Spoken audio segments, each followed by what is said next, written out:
সুপ্রভাত। আবার চলে এলাম সকলের সামনে আমাদের রান্নাঘরে। আজকে আমি তৈরি করে দেখাবো পালং পনির। এটি তৈরি করতে লাগবে পালং শাক, পনির, পেঁয়াজ, আদা, রসুন, কাঁচা লঙ্কা, টমেটো সব কুচোনো।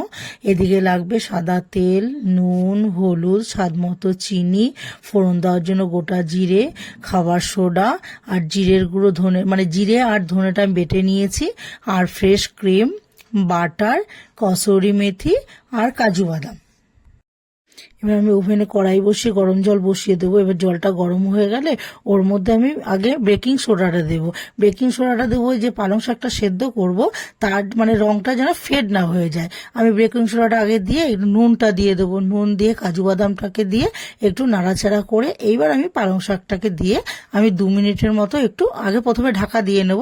তার মধ্যে 2 মিনিট ফুটে গেলে এবার আমি গ্যাসটাকে বন্ধ করে দেবো।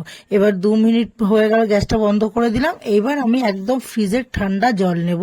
ওর মধ্যে এবার গরম জলের থেকে পালং শাকটাকে ছেঁকে তুলে ওই জলটার মধ্যে দিয়ে দেবো।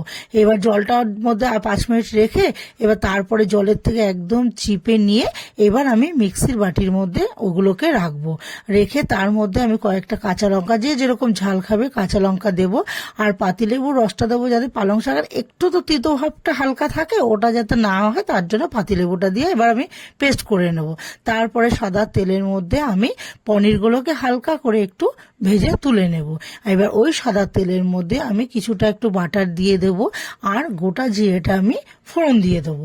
এবার গোটা জিরেটা ফোড়ন দিয়ে নিয়ে প্রথমে আমি রসুন কুচিগুলো দিয়ে দেব। রসুনটাকে একটু নাড়াচাড়া করে আদা কুচিটা দেব। আদা কুচিটাকে দিয়েও নাড়াচাড়া করে এবার পেঁয়াজটাকে দিয়ে দেবো।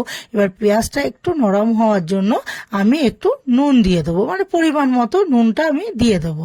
দিয়ে এবার নাড়াচাড়া করার পর তারপরে আমি এবার হলুদ দিয়ে দেবো।